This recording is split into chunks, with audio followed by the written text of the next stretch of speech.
Olá, bem-vindo de volta. Você vai ver agora o último vídeo da série para otimização de laços longos. Esse vídeo aqui você vai trabalhar em cima de uma abordagem diferente na hora de processar cada célula de um banco de dados. Até agora você trabalhou com o conceito de célula ativa. Os vídeos anteriores você sempre posicionava a célula em A5 e fazia todo o processamento ao longo daquela linha. Pegava a célula que estava deslocada uma à direita para se referir ao vendedor e 3 à direita para se referir ao código de produto. A abordagem agora vai ser o seguinte: a célula ativa não vai se mover, você nem precisa selecionar nada, ela pode estar em qualquer lugar. Mas nós vamos usar como referência a célula A4. A partir da célula A4, vamos processar cada linha usando a coleção chamada cells. É a forma que você tem de se referir à planilha, como se fosse uma grande matriz. Numa matriz você aponta para linha e para coluna. Então, como resultado, ele vai trazer um valor que está no cruzamento daqueles dois argumentos lá. Muito bem, antes vou passar um conceito sobre essa parte de referência de células com a coleção cells. Indo lá para o Visual Basic, feche qualquer módulo que tiver visível. Por enquanto, abra a janela imediata. Você pode ir no menu Exibir, janela Verificação Imediata ou o atalho Ctrl G. Se você quiser subir um pouco essa parede aqui e ficar mais confortável. Lembrando, a janela imediata é uma forma que você tem de escrever instruções avulsas do Visual Basic e executar na mesma hora só pressionando o Enter naquela linha. Todo o conteúdo aqui não é salvo no arquivo, se você fecha o Excel ele é descartado, portanto a gente vai só praticar algumas instruções avulsas aqui. Vou diminuir aqui a janela do VBA para poder visualizar as primeiras colunas aqui do Excel. Se você estiver trabalhando com 2 monitores, é mais fácil ainda, porque você coloca a janela do Excel no monitor e a janela do VBA em outro monitor. Bom, primeiro eu vou falar sobre a seleção de uma célula específica. Isso você faz pelo objeto range, que é um objeto de intervalo.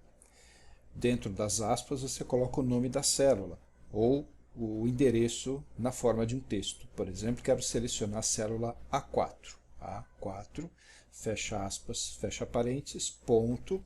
Ele apresenta aqui todas as propriedades e métodos típicas de um objeto range. E o método select ou activate, os dois funcionam. Pronto, executei. Ele acabou de selecionar a célula A4. Bom, como eu falei, esse vídeo aqui vai usar uma abordagem diferente, que é pela coleção cells e não pelo objeto range, que na verdade os dois se referem a intervalos. A coleção cells ela pode ser usada de uma maneira inteira, só assim. Se eu colocar cells.select, o que ele vai fazer? Selecionar todas as células da planilha. É a mesma coisa que clicar nesse cantinho aqui em cima. Bom, se eu quiser selecionar uma célula específica, por exemplo, a célula A5, usando a coleção cells, eu vou especificar o primeiro argumento, que é o índice de linha, linha 5. E agora a coluna. Se eu quero a coluna A, então eu vou usar o número 1. Ponto, select. Aqui. Selecionou a célula A5, quinta linha, primeira coluna. Ele aceita também letras aqui na posição da coluna. Por exemplo, coleção cells, eu vou querer linha 4, coluna C. Ponto, select. Aqui. Então ele selecionou a célula da linha 4, coluna C. Então, várias maneiras de selecionar. O que vai ser usado aqui nessa abordagem é exatamente isso aqui. Onde este número de linha que eu digitei na mão aqui, na verdade, vai ser a variável linha do laço. Então, sempre em relação ao cabeçalho, eu vou vou me referir a quantas linhas. Se for a primeira linha, é a linha do cabeçalho. Então, veja a diferença aqui. Usando somente a coleção Cells, quinta linha, primeira coluna, ele especifica a célula A5. Mas, antes da coleção Cells, eu vou colocar isso aqui. Range A4. Então, intervalo A4, ponto. Agora, Cells. A4 serve agora como uma nova origem para a contagem de linhas e colunas. É como se fosse uma referência. Em relação a 4, eu quero selecionar a quinta linha, segunda coluna. E aí, ponto select. Olha só o que ele selecionou. Partindo de A4. A4 é a célula que está na posição 1, 1. É como se fosse uma nova origem aqui. Qual é a célula que está na quinta linha? Então, A4 seria a linha 1, 2, 3, 4, 5. E a coluna? A célula A4 está na primeira coluna, a segunda coluna é a coluna B. Então, na verdade, ele selecionou a célula B8. Isso aqui que vai ser feito. A célula A4 vai ficar sempre fixa, vai ser a célula de referência. E aqui eu vou modificar esse número, porque a cada volta do laço, a variável linha, que é contador de linhas, assume um valor diferente. Então, na primeira volta vai ser a linha 1, que vai ser a primeira. Aliás, eu vou até começar de A5, porque A5 já é a primeira linha de registro. Então, partindo de A5, se eu uso aqui células 1, 2, aperto Enter aqui, olha só o que ele seleciona aqui. O vendedor. Então, partindo de A5, é esta. Linha 1, coluna 2. Linha 1 eu já estou. Coluna 2. Primeira coluna, segunda coluna é, na verdade, a coluna B. É esta sintaxe aqui que eu vou usar para percorrer todos os 10.000 itens do banco de dados. Bom, vou abaixar aqui a janela imediata, só para manter aqui as linhas aparentes, para você poder comparar. Agora, abra o módulo 7. Vou reduzir um pouquinho aqui. O módulo 7, ele, por enquanto, tem as mesmas linhas que o módulo 1, que é a macro original. Agora vamos fazer as alterações. Bom, primeiro, como não vou mais movimentar a célula ativa, primeiro ela nem precisa ser posicionada em lugar nenhum. Esta linha aqui você pode remover. Range A5.select. Nas versões anteriores eu selecionava a célula A5. É como se fosse uma origem. E aqui embaixo eu aponto para a célula de baixo e seleciono, ou seja, isso daqui faz com que a célula ativa se movimente uma linha abaixo. Então essas duas linhas caem fora. Essa daqui, Range A5.select, é só selecionar aqui pelo lado esquerdo da linha, del. E essa linha aqui, onde ele avança para a linha de baixo e seleciona, também del. Essa linha logo antes do End With, del. Pronto. Linhas removidas. Agora o que vai ser feito? Aqui, toda referência da célula ativa não vai mais ser célula ativa, porque ela não foi reposicionada. A célula de referência vai ser A5. A5 é a célula inicial do banco de dados, é o primeiro registro. Bom, se quiser mudar o comentário também, ó, em vez de ser com a célula ativa, você pode mudar com a célula A5. Pronto. Se quiser ajustar os alinhamentos aqui. Agora, a próxima instrução. Essa instrução aqui vai fazer a conversão. O que vai ser alterado aqui é o seguinte, não vou mais usar um deslocamento. Eu vou usar agora a coleção Cells. Então, imagina o seguinte, na primeira volta eu estou aqui na célula A5. Vou até clicar aqui. A5. Agora eu tenho que me referir à célula do vendedor, imaginando que a célula A5 é a nova origem. Então ela vai ser linha 1, coluna 1. Então, em vez do offset, coleção cells. Número de linha. Se começa de 1, é o contador de linhas. Linha. Porque na próxima volta já vai ser linha 2, 3 e assim por diante. Número de índice de coluna. É coluna A, coluna 1. Se você quiser pode escrever letra A entre aspas, mas eu vou colocar coluna 1. E essa outra referência aqui dentro da função de conversão, mesma coisa, você pode copiar ponto cells, linha 1, copia isso daqui para essa parte de dentro. Pronto. Então ele está pegando a célula que está na linha atual, coluna 1. Bom, na verdade, assim, não é coluna 1, seria coluna 2. Então, coluna 2 está o nome do vendedor, é isso que a gente vai mudar. Coluna 2 aqui, coluna 2 aqui. Pronto. Próximo passo aqui, remover todos os hífens. Antes havia um deslocamento. Vou copiar isso daqui para cá e fazer um pequeno ajuste.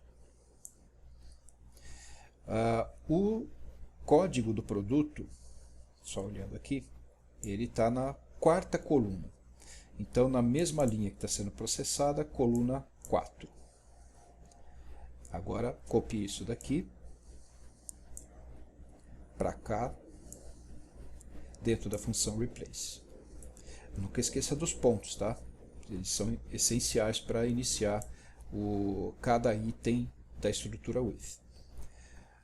E finalmente aqui, na hora de montar ou remontar o código de produto, de acordo com essa máscara, antes aparecia offset algumas vezes, é só você colar novamente aquilo que você copiou daqui de cima. Então, a coleção cells, linha 4, linha atual, coluna 4, que é a coluna D. Aqui também.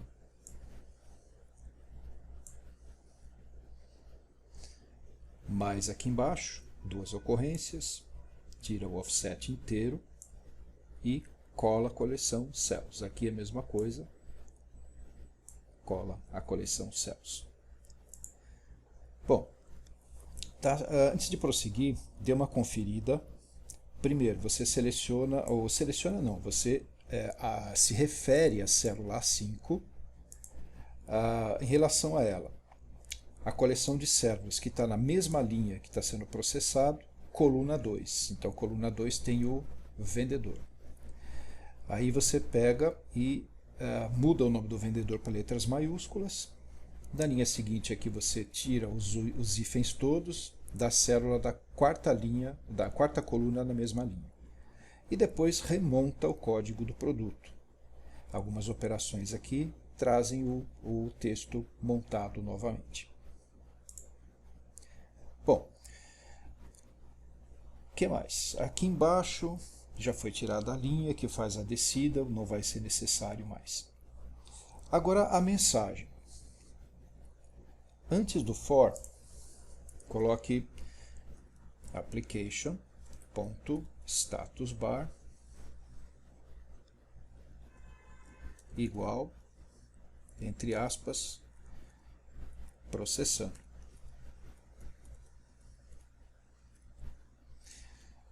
E repete essa mesma linha, a menos da mensagem, né? Application.statusbar, lá no finalzinho, antes do endSub, igual a um vazio. Pronto. Aqui não vai ter aquela contagem de porcentagem, nada disso. É só para você ver a diferença dos tempos dessa macro e a primeira que estava no módulo 1. Muito bem. Vamos executar a macro pela planilha. De volta aqui à planilha. Antes eu vou restaurar o banco de dados. Pelo botão laranja, ele traz o banco como era antes. E agora, o botão de processamento. Botão 7 aqui. Processando. Opa! 1,8 segundos. Será possível? O banco já está prontinho, está processado. 1,7, ele deve ter arredondado na hora de emitir a caixa de mensagem, mas 1,7 segundos é muito menor que qualquer um dos outros tempos. Compare a macro original, 23,4 segundos, para essa macro aqui, 1,7 segundos. É brutal a diferença. Porque na primeira macro você estava movimentando a célula ativa 10.000 vezes. E depois que você encontra o final da tela, cada vez que você desce, a tela rola. E isso aqui gasta tempo de execução da macro. Depois que você começar a pegar um pouco o jeito, é interessante você usar sempre a coleção Cells. De volta aqui. Vou fechar a janela imediata, não precisa mais dela. Então, recordando, é só a maneira de você escrever a referência. Em vez de você usar a célula ativa e descer com ela todas as vezes, você usa uma referência inicial, uma célula como se fosse uma âncora. Ela está sempre fixa em um único lugar. E em relação a ela, você usa a coleção Cells, se referindo à linha que muda a cada vez que o loop retoma, até chegar no valor de 10.000 aqui. Agora, e se você acrescentar isso, aquela técnica de não fazer a rolagem da tela, por exemplo, e até a parte de cálculo, usando um pouquinho do que foi visto aqui na macro da versão 4. Então vamos aplicar aqueles dois comandos lá. Bem aqui no comecinho, application.calculation igual xl calculation manual. Primeiro ele coloca cálculo manual. Depois, application.screenUpdating igual a false. Desliga a atualização de tela. Agora essas duas linhas aqui inteiras, eu vou copiar e colar bem no finalzinho, antes do end_sub. Agora o método de cálculo, eu vou voltar para o automático. Eu vou só apagar essas últimas letras aqui. E lembrando que as constantes, assim como nomes de variáveis, funções, você pode também fazer o autocompletar apertando Ctrl espaço. Então ele mantém os primeiros caracteres, agora vai ser Calculation Automatic. E o Screen Updating volta para True. Pronto. Agora eu vou voltar para o Excel. Veja, essa execução anterior tinha dado 1,7 segundos aqui. Eu vou restaurar o banco para o original. E agora rodar a versão 7 novamente. 1 segundo. Caiu mais ainda. Olha o absurdo entre a primeira macro, que não tinha redução nenhuma de tempo, e a última macro. Caiu para 1 segundo a execução. E olha, ele rodou 10.000 linhas em 1 segundo. Foi muito rápido. Bom, para você pode ter dado um tempo maior ou menor, depende do processador da sua máquina, tá? Mas mesmo assim, a queda é brutal, do primeiro valor para o último valor. Bom, eu espero que você tenha aprendido bastante nesses vídeos e use essas práticas todas, essas abordagens diferentes para você acelerar a execução das suas macros. E qualquer coisa, lembre, você tem o link para baixar o arquivo logo na primeira aula, na aula de introdução. E qualquer coisa também você pode entrar em contato conosco. Deixe seus comentários e principalmente não esqueça de curtir os vídeos e espalhar, tá bom? E com isso você ajuda o crescimento do canal. Vejo você no próximo vídeo.